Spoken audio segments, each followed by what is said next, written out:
strange tonight because I expected Valentine's, but I didn't expect all this food. As it happens, I wrote something yesterday for Donal, and I'm going to read it to you now, and you'll see why I thought it was strange that there was all this food. It's called A Valentine Written Before Dinner. Shall I compare thee to a chocolate muffin? Thou art more sweet and wholesome than an apple pie. No Tesco's turkey dinner, veg and balls of stuffing can match the feast you serve. You satisfy my need for something hot when days are cool, but cheese soufflé with salad's not more fresh. When summer days are warm, you are a gooseberry fool. You are more and smooth and brown like pâté from Ardèche. You are more tasty than a garlic stew. Melt on my eager tongue as hot as goulash. You are my plat du jour, my special. Yes, and you, my haute cuisine, my fish and chips, my pie and mash, my just desserts, my entree, my fine wine. My appetite for you is endless. Please be mine.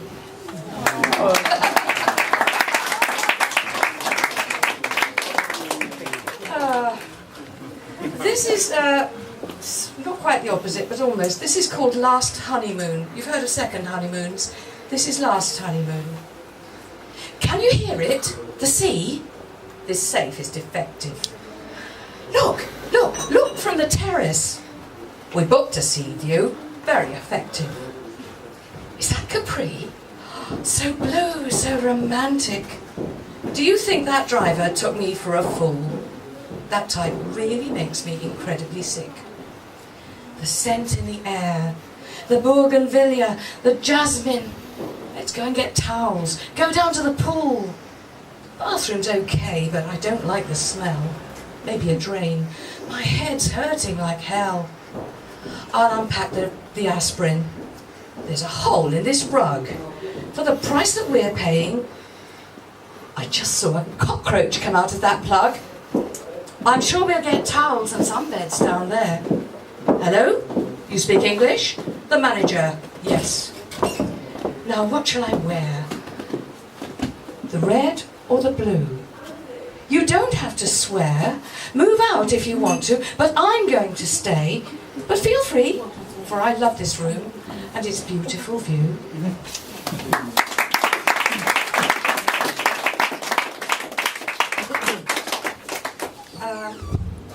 This is a short poem that I think I've read here before. It's called Loafers.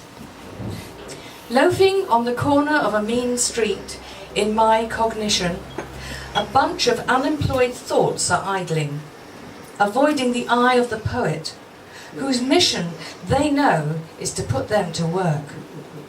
Sidling round the corner of my conscious mind, they lurk in the corners and the doorways of my synapses, find shades in their tattered pockets and hide behind the mirrored lenses.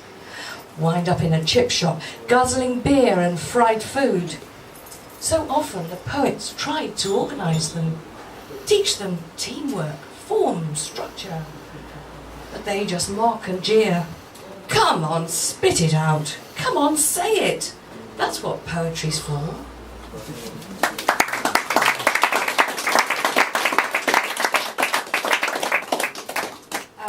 Two short ones. I'm not taking my 5 minutes this time. This one's called Faux Pas. Just when you thought it was safe to admit that you never had been there or cared much for it, just when you decided to really come clean and tell them how totally bored you had been, just when you thought they had stopped up their ears and no one was watching and no one would hear, just then came the lull in the talk, and you said the words that made everyone wish you were dead.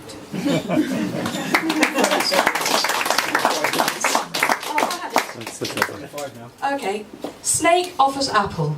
Would you Adam and Eve it? So they fall for it. Oldest story in the book. Just excuses, excuses. Thank you. Hello. A sizable proportion of my poems are about trains because I seem to spend all my time going up and down on South West trains. to come to poetry things. This is one I wrote today. It's called Going Underground. Beyoncé, said the tall young man. His new trainers tapped rhythmically on the floor, a foot away from mine. My face swung behind his head. Above the military collar of his buttoned overcoat, his eyes scanned the computer dating ads without joy. His hands rested calmly on his denim knees. He spoke again, not to me, into empty air. I couldn't catch the words, but I could see he meant them. I searched for iPod, phone, but found none. Nobody got on the train at Lambeth. I got off. On the stairs I said, Beyoncé. Ahead of me, a man looked back, curiously. A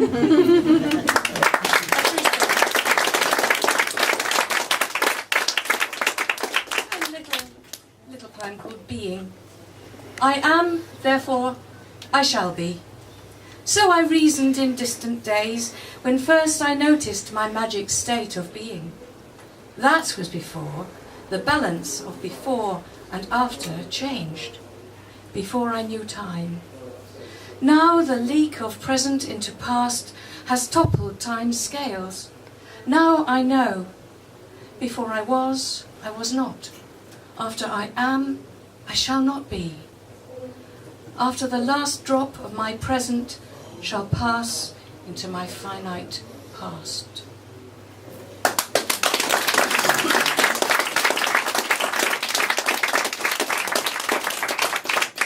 Another train one. Mind the gap between reality and southwest train services. The train now standing on platform 2 is the 8:25 for London Zoo. This train has 5 cobras. Take the front for Elephant and Castle. Anacondas are available on this train. Hyenas in the silent zone are stifling their screams. A vulture with a mobile phone is working overtime, it seems. The parrots are all squawking, making noisy claims that you must have a valid ticket to travel on one of our trains. A flock of sheep are twittering because they've missed connections, but all the goats are smiling, eating chocolate confections. Please ensure your luggage does not obstruct the aisle. The bears are walking through the train in growling single file. Don't put your feet up on the seat, nor your hooves nor paws. Retract your claws for safety. These are our railway laws. Please take all meerkats with you. Check the overhead head racks. Alligators, if left there, are seldom given back. Have a safe onward journey. Take care and mind the gap, for sometimes there are tigers emerging from the track.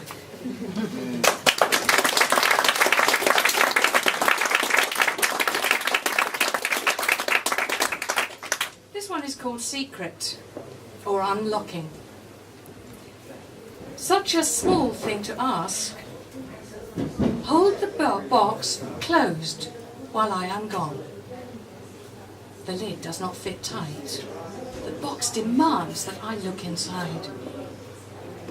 If I do not look, I shall lie awake, full of frightened fantasies. My mind's box open, unlimited in cruelty. Don't open the lid. I dropped the box. The 300 reasons not to look inside fan across the floor. And I lie awake, eyes open blindly in black night, and scream silently at what I see.